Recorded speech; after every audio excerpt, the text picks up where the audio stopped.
Hari ini kita ketemu lagi-lagi roti. Tapi ini rotinya sangat istimewa loh dengan isiannya tuh. Kalian bisa lihat dan pastinya kita akan buat dengan metode yang masih mudah. Tapi metode apapun yang kita gunakan tetap harus sabar dalam menjalani prosesnya ya. Nih kalian bisa lihat rotinya unyu-unyu, apalagi untuk ide jualan ya. Jadi biar modelnya beraneka ragam. Oke, nah untuk itu ikuti aja tutorialnya sampai selesai. Sebelumnya jangan lupa like, subscribe, nyalakan lonceng aktifnya, juga komentar. Pertama kita buat bahan isiannya dulu ya. Ini kacang hijau yang udah dikupas, belinya udah dikupas gitu. Sebaiknya direndam semalaman atau overnight minimal 2 jam. Agar nanti kita udah mendapatkan kacang hijau yang mengembang dan bisa cepat empuknya. Kemudian tambahkan dengan air, lalu daun pandan biar wangi. Nah ini akan kita rebus dulu dengan api yang sedang aja sampai mendidih. Terus kita aduk dulu nih, jangan sampai gosong. Ini kita masak sampai kacang hijaunya empuk dan airnya udah mengering seperti ini ya. Untuk mematangkan kacang hijau ini selain direbus kalian juga boleh mengukusnya ya. Cuman Mama lebih suka kalau direbus lebih cepat aja gitu prosesnya. Kalau udah ini akan kita haluskan dulu, boleh menggunakan apa aja. Kalau ditumbuk diulek juga nggak masalah karena kacangnya udah lembut. Jadi nggak perlu tenaga yang banyak. Untuk menghemat wadah ini Momeji pakai aja lagi ya wajan atau sospen panci yang tadi. Nah kita tuangkan, kemudian tambahkan dengan 4 sendok makan gula pasir dan sejumput garam.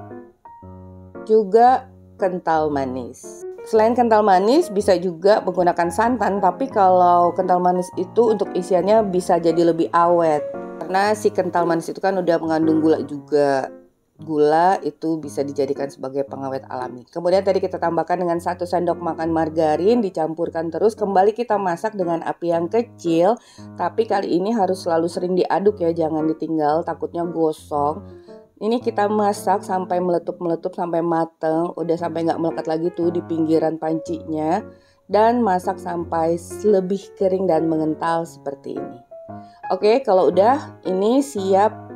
Ini udah anget ya, udah kita pindahkan, siap kita bulat-bulatkan. Untuk berat isian ini tentunya disesuaikan juga dengan beratnya roti yang akan kita buat. Bisa dari 30, 35, atau 38 gram setiap piecesnya.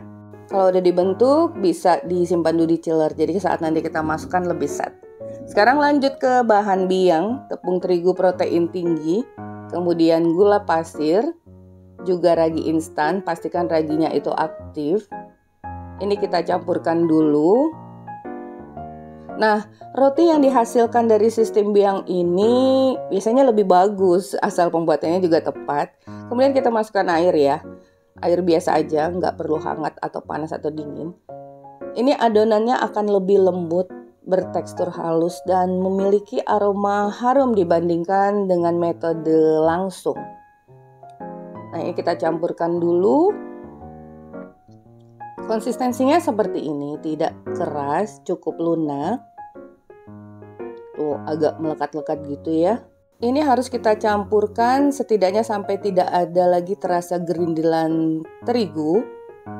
Pada proses ini kalian boleh menggunakan mixer. Dan ini kita tutup dan akan Momeji simpan ini di freezer. Jadi kalian bisa lihat, bisa simpan di chiller, di freezer, dan suhu ruang. Waktunya bisa dilihat pada layar tadi. Pengen agak lebih cepat jadi di freezer. Kemudian kita akan buat bahan utamanya masih dengan terigu, gula pasir, ragi instan. Ini kita aduk dulu sampai tercampur merata. Ini adalah adonan biang yang tadi kita simpan di freezer. Kembali kita campurkan dulu agar lebih halus karena kita tidak menggunakan mixer ya. Nih seperti ini. Kalian bisa lihat caranya di balik adonannya, terus membentuk bulatan sampai kalian merasakan adonan ini udah menyatu dengan baik. Khusus metode biang ini emang lebih simple kalau kalian menggunakan mixer ya. Cuman kan cara ini juga bisa kita buat tanpa menggunakan mixer. Nah, kalau udah kita campurkan bahan tepung yang kedua, kemudian tambahkan dengan susu bubuk. Tadi kelupaan loh di awal, harusnya susu bubuknya udah masuk juga. Tapi nggak masalah, karena susu bubuk dan tepung ini senyawanya sama ya. Nah, ini kita campurkan tuh. Kalau pakai mixer kan ya bisa lebih cepat dan menghemat waktu. Kemudian kita siapkan 50 ml air yang hangat. Tambahkan dengan 1 butir telur ukuran sedang. Ini kita campurkan dulu. Kalau kalian ragu nanti takutnya kelunakan, boleh airnya itu di bawah 50 ml dulu ya. Nanti bisa ditambahkan kalau cairan kurang. Ini kita masukkan sebagian dulu dan kembali kita campurkan. Jadi dalam pembuatan roti ada beberapa macam metode ya. Pada umumnya yang digunakan adalah metode pembuatan roti dengan cara langsung atau straight dough atau no time dough dan sponge dough ini. Nah, secara garis besar tiap metode memiliki tahapan proses yang hampir sama. Perbedaan utama dari semua metode tadi biasanya dari proses pengadukan dan fermentasi, apalagi tanpa ulen atau dengan menggunakan mixer. Kalau udah tercampur merata, tambahkan dengan garam juga margarin. Pada metode sponge dough atau sistem biang ini, proses fermentasi awal yang kita buat pada adonan itu bisa berlangsung juga selama 4 atau 10 jam atau overnight semalaman ya. Nah, untuk yang punya waktu banyak atau mau buatnya santai aja, ini bisa kita buat dengan metode biang. Nah, sekarang ini harus juga kita campurkan margarinnya sampai nggak terlihat lagi ya. Udah merata, kita akan proofing selama 60 menit atau sampai double size pada suhu ruang. Ini udah lebih mengembang sampai 2 kali lipatnya dan pastinya adonan akan halus seperti ini ya, kalian bisa lihat. Kembali kita folding seperti ini. Tuh, kalian bisa lihat dan bisa rasakan nanti adonannya. Sangat lembut, halus dan mulus. Seperti ini, dan akan kita potong bagi-bagi menjadi, ini lumayan banyak dan cukup besar ya. Setiap piecesnya ini kurang lebih 62-63 gram. Untuk besarnya sesuai selera. Kalau udah setiap bagiannya kita rounding seperti ini, kalian bisa lihat, ditekan pada papan kerja membentuk bulatan, letakkan bagian halus di bagian permukaannya. Oh ya, sistem sponge and dough ini juga bisa berlangsung semalaman ya untuk biangnya overnight. Tapi sebelum kalian masukkan di dalam kulkas, bahan biang itu kalian fermentasikan dulu pada suhu ruang kurang lebih 1 jam. Kita biarkan di suhu ruang itu agar tingkat keasamannya sempurna. Kemudian kalian bisa simpan pada chiller dalam wadah tertutup, bisa awet sampai 1 bulan. Nah, itu untuk isiannya ya. Untuk isiannya udah keluar dari chiller, udah set. Kemudian setelah kita bentuk semua, jangan lupa saat membentuk itu adonannya selalu ditutup. Ini kita ambil dari urutan yang pertama, kemudian kita pipihkan bagian tepinya. Ingat, untuk setiap isian roti bagian tengahnya itu harus lebih tebal dari bagian tepi. Nah, sekarang kita bungkus dan rapatkan seperti ini. Dari semua metode roti itu pastinya ada kekurangan dan kelebihannya. Kembali lagi kepada kalian ya, suka metode yang mana dan hasilnya yang seperti apa. Ada yang suka roti yang lembut, halus, yang kokoh, yang padat gitu. Jadi selera itu banyak. Nah, kalau udah diisi, kita letakkan pada loyang langsung aja, jangan lupa selalu ditutup.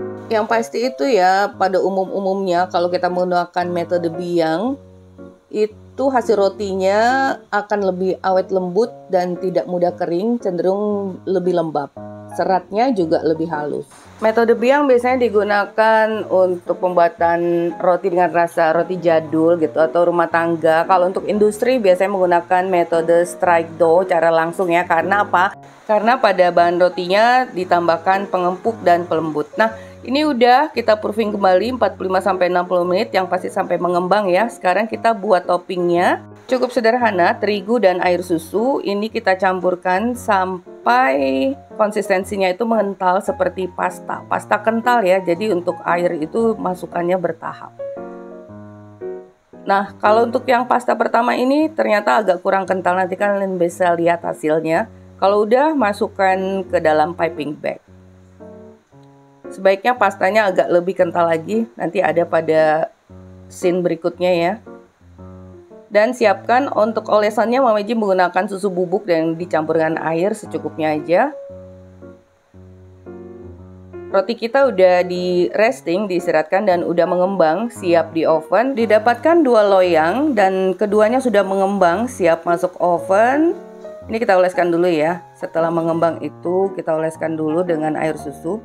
Nah, 1 loyang lagi karena oven Mama Eji ini oven rumah tangga, cuman hanya ada 3 rak.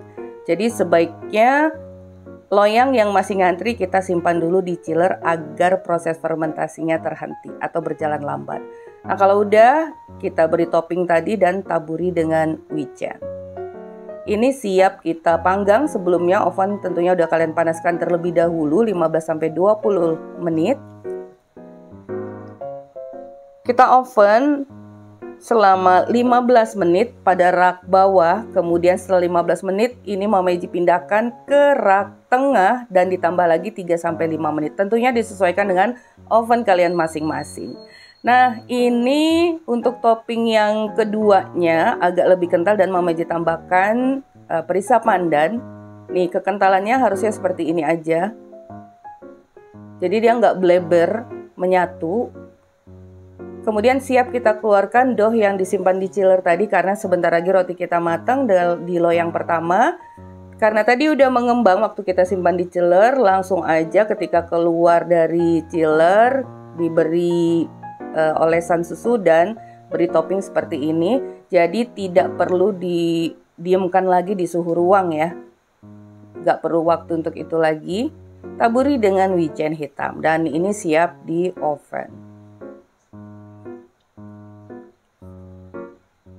Loyang pertama udah matang. Nah, ini dia nih, tadi toppingnya agak lebih cair, jadi agak lebih banyak menyatunya, kurang tampak garis-garisnya ya. Ini yang loyang kedua udah masuk oven juga. Sekarang segera aja pindahkan ke cooling tray agar bagian bawahnya nggak lembab ya. Ini seperti ini. Matangnya sempurna. Disesuaikan dengan oven kalian masing-masing karena setiap oven tuh berbeda. Jadi Mama dipindahkan ke rak tengah. Kemudian tambahkan api atas aja 3-5 menit. Nah, ini udah diolesi dengan butter atau margarin selagi hangat. Khususnya untuk roti manis ya. Setelah anget-anget itu masih hangat, kita olesi margarin dan butter agar lebih shiny dan lebih lembut lagi. Kalau roti tawar nggak perlu. Nah, setelah 15 menit berjalan, pindahkan ke rak tengah. Nyalakan api atas aja, api bawah mati, tambahkan waktu 3-5 menit. Ini dia hasilnya, sangat lembut roti itu ya, kalau kita pencet itu akan kembali segera ke bentuk semula. Ini seperti ini. Ini kematangannya cukup, bagian bawahnya golden brown juga.